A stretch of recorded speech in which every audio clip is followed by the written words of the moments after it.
जब तक जहां में सुबह शाम है तब तक मेरे नाम तू। जब तक जहां में मेरा नाम है तब तक मेरे नाम तू। जब तक जहां में सुबह शाम है तब तक मेरे नाम तू। जब तक जहां में मेरा नाम है तब तक मेरे नाम तू। नमस्ते दोस्तों, मैं नचिकेत लीले। आप मुझे देख रहे हैं टेलीचक्कर.com पे। पर गायकी का एक ऐसा शो जो इतने सारे सीजन से चलता आ रहा है, एक ऐसा शो जिसने हमें दिए singers like Abhijeet Sawant, Rahul Vaidya and lot many others out there. आज मेरे साथ जुड़ने वाले हैं इंडियन आइडल 2020 के टॉप 15 में से कुछ चुनिंदा कलाकार, और आज वो करेंगे शेयर अपनी इस जर्नी के बारे में, अपने फ्यूचर प्लान्स के बारे में, इंडियन आइडल के सफर के बारे में and a lot more inside details. तो आइए चलिए मेरे यानी विशाखा के साथ इस चैट सेशन में बुलाते हैं हमारे ये खास कलाकारों को और जानते हैं उन्हीं के बारे में, उन्हीं की जुबानी।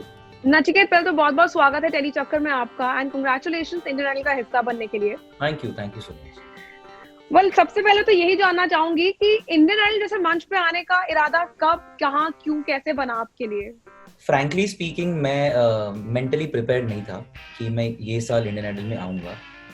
मुझे ऐसा लग रहा था कि शायद थोड़ा और मेहनत करने की ज़रूरत है, क्योंकि I was listening to many of the kids from last 2 seasons, तो बहुत सुंदर सुंदर गा रहे थे। तो मुझे ऐसा लग रहा था कि शायद एक आध साल और मेहनत करके सीजन 13 के लिए शायद हम कोशिश कर सकते हैं।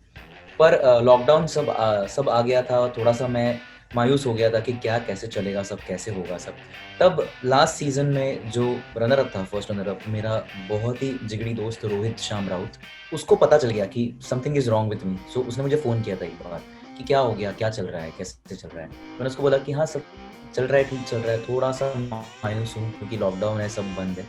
मुझे बोला कि तू आइडल के लिए ट्राई कर रहा है क्या? तो मैंने उसको बोला कि नहीं, ये साल मुझे नहीं लगता कि मैं ट्राई करूँगा, क्योंकि थोड़ा और मेहनत की ज़रूरत लगती है। तो उसने बोला कि जिस मंच ने मुझे एक मुकाम पे पहुंचाया, उस मंच के लिए तुम भी ट्राई करो, क्या होगा, मैक्स टू मैक्स तुम्हें निकाल देंगे ऑडिशन राउंड में, पर तुम्हें एटलीस्ट पता चलेगा कि तुम कहाँ स्टैंड करते हो। So he is the reason I am here right now. So I am very grateful and thankful to Rohit कि उसने मुझे सपोर्ट किया एंड बूस्ट किया टू टेक दिस डिसीजन।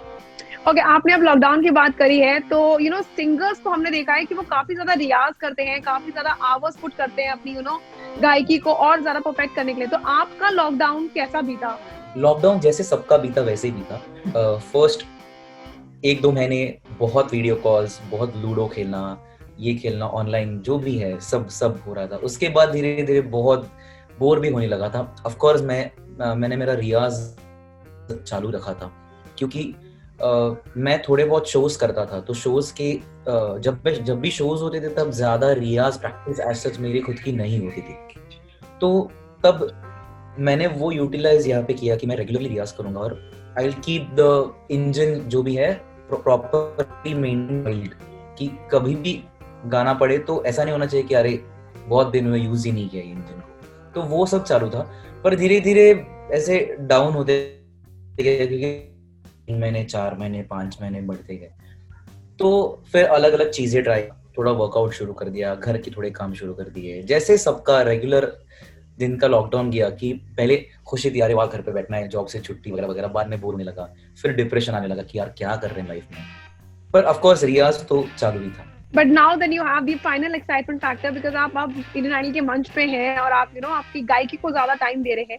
तो फर्स्ट टाइम मंच पे आकर कैसा लगा, वो फीलिंग कैसी थी? बहुत अच्छी फीलिंग, क्योंकि अभी भी बहुत से लोग बोलते हैं 2020 बहुत कर्स्ड ईयर है, ये है वो है, पर मुझे नहीं लगता कि 2020 कर्स्ड ईयर है, क्योंकि 2020 में ही इंडियन आइडल आया। मतलब नाउ समवेयर आई फील कि जो भी होता है अच्छे के लिए होता है, because it's happening, something good is happening with me. May be थोड़ा मैं सेल्फिश हो रहा हूँ, बट या ऑन अ प्रैक्टिकल नोट 2020 ने बहुत बहुत चीजें सिखाई है। तो जैसे शुरुआत में पेशेंस, खुशी, फिर पेशेंस, फिर थोड़ा सा सैडनेस, फिर वापस पेशेंस, फिर दुख, फिर अभी वापस एक उम्मीद की किरण, और अभी सुख की तरफ का रास्ता, ऐसे बोल सकते हैं। तो ये सब No, but if you had to define in one line that feeling जब आप स्टेज पे कदम रखे थे एंड इंडियन आइडल के मंच पे आपने फर्स्ट टाइम गाया, तो वो एक लाइन में क्या कहेंगे?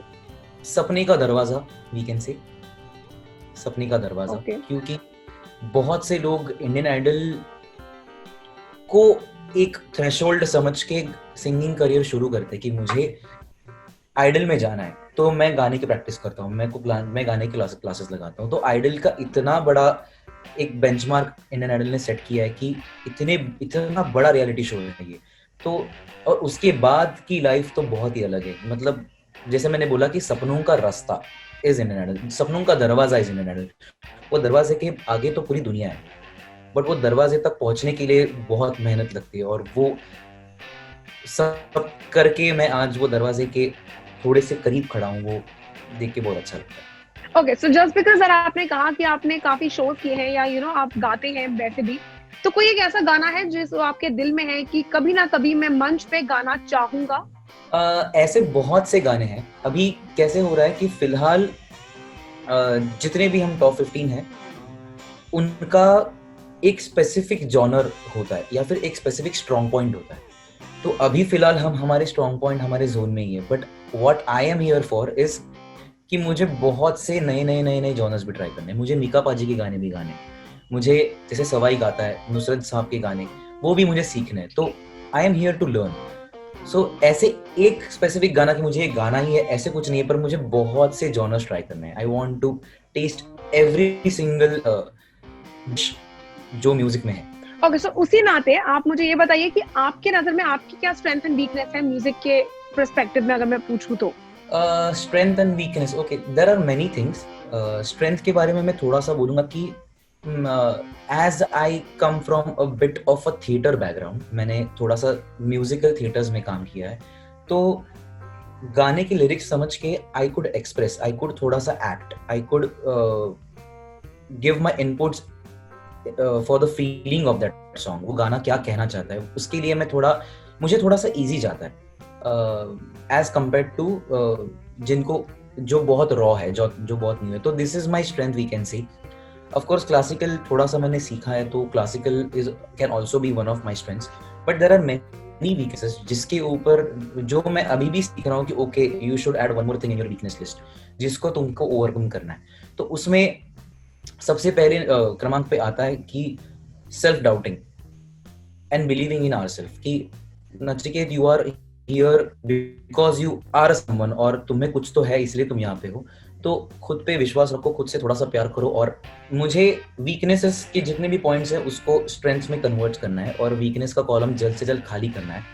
क्योंकि ऑफ कोर्स और वीकनेस का कॉलम होना ही चाहिए, क्योंकि that helps us to be grounded, that helps us to be in our limits, कि ओके हमको उड़ना नहीं है, हमको जमीन पे रहना है, क्योंकि ये इतना काम बाकी है हमको खुद पे करने के लिए।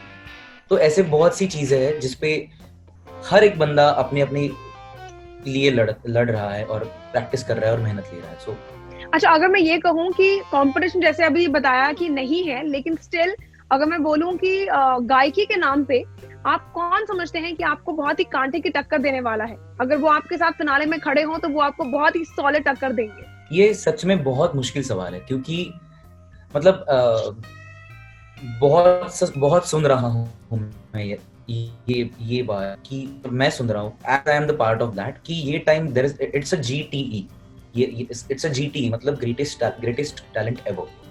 तो ये 15 के 15 बच्चे इतने गजब है, अपने अपने जोन में इतने गजब है, अगर उनको जोन से बाहर निकाला तो मेहनत करके वो और कुछ गजब कर देते हैं।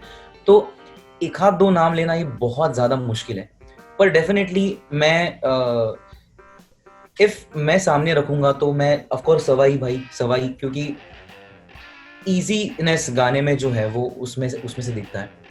मैं ये टफ कॉम्पिटिटर का नाम नहीं लूंगा, मैं ये जिनसे मैं कुछ सीख पाऊं उनके नाम लूंगा। तो सवाई है, आशीष है, he is my dearest friend, और वो बहुत अच्छा वेस्टर्नाइज परफॉर्म अच्छा कर रहा है। शनमुख प्रिया बहुत सुंदर परफॉर्म कर रही है। पवनदीप, फील से कैसे गाना है। तो ऐसे कर करके मैं सबके नाम ले लूंगा, क्योंकि सभी इतने ग्रेट है। तो एक हाथ दो नाम लेना बहुत मुश्किल है ये बार, क्योंकि ये साल सच में अच्छा कंपटीशन है। Okay, so I can say कि आपको स्टेज फ्राइट होता होगा, लेकिन आप अपने आप को मोटिवेट कैसे करते हैं जब आप स्टेज पे जाने वाले होते हैं? व्हाट इज दैट फर्स्ट और may be the last thought आपकी गायकी जब वाकई में आप अपने जजेस के सामने फाइनल परफॉर्मेंस देने लगते हैं, उस टाइम पे फाइनल थॉट क्या होता है, शुरुआत कैसे होती है? And the floor director says 1, 3, 2, 1, go, action.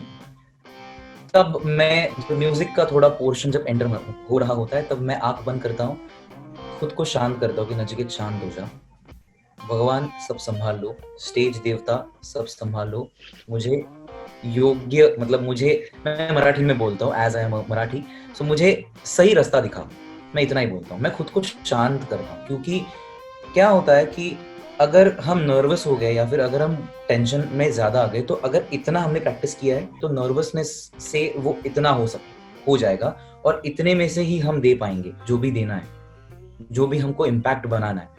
तो नर्वसनेस को हावी नहीं होने देना है हमारे परफॉर्मेंस पे, ये मैं खुद को बहुत बोलते रहता हूँ। क्योंकि वो 3 मिनट, वो 4 मिनट का जो भी गाना है वो ही है तुम्हारे पास जो भी है, तो तुम वहां कैसे गाते हो उसके ऊपर बहुत डिपेंड करता है। चाहे तुम तुम्हारे रूम में बहुत सुंदर गाओ, तुम रिहर्सल्स में A1 गा दो, पर अगर वहां पे तुम नर्वसनेस की वजह से अगर तुम कम पढ़ रहे हो तो no one can save you. So मैं बस खुद को यही कहता हूँ कि नर्वस नहीं होना है, किसी और चीज को हम पे हावी नहीं होने देना है, और खुद को शांत रखना है, भगवान सब संभाल लेगा। Perfect. Okay.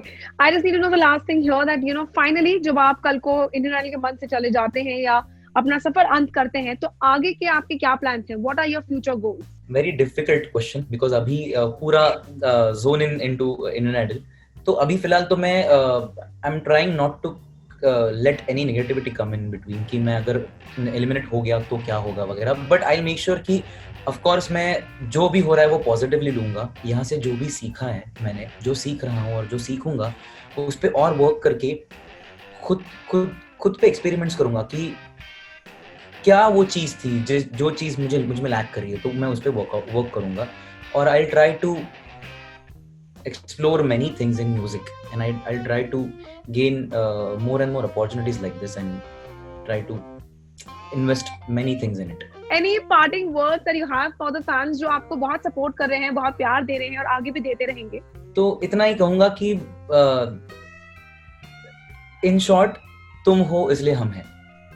हमको जैसे जैसे हम तुमको हमारे गाने से प्यार दे रहे हैं, वैसे तुम तुम्हारे प्यार से हम बहुत मोटिवेट कर रहे हो, बहुत बूस्ट कर रहे हो। सो ऐसे ही प्यार करते रहो, ऐसे ही आशीर्वाद देते रहो, क्योंकि आशीर्वाद बहुत नेसेसरी है। एंड मैं बहुत धार्मिक एकदम ऐसे नहीं होना चाहता हूँ, but yes, well wishes, positivity में मैं बहुत मानता हूँ, मैं इस चीज को बहुत मानता हूँ कि पॉजिटिविटी, तो बहुत पॉजिटिविटी, पॉजिटिव एनर्जी पास करो, बहुत आशीर्वाद दो, ऑफ कोर्स बहुत वोट दो। अगर तुम सबको मेरा गाना पसंद आ रहा है तो जरूर तुम प्यार दे सकते हो मुझे वोट करके, तो दिल भर के, दिल खोल के वोट कीजिए और ऐसे ही आशीर्वाद और ऐसे प्यार बरकरार रखिए। Well, thank you so much. It was a pleasure having you here and I wish you all the luck and a happy new year. नए साल की शुभकामनाएं। Happy New Year. Thank you. Well, thank you so much and good luck ahead. Thank you. Well, thank you so much guys for watching this chat session with me, Vishakha Pandit. I really hope कि आपको इन कलाकारों से मिलकर अच्छा लगा होगा और आप इन लोगों को इंडियन आइडल 2020 में सपोर्ट जरूर कर रहे होंगे।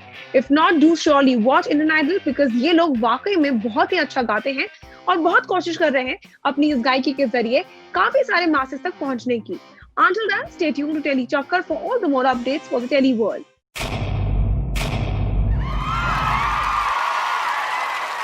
Know all about the Telly world by subscribing to Telly Chakkar's YouTube channel. Don't forget to hit the bell icon to stay updated to our new videos.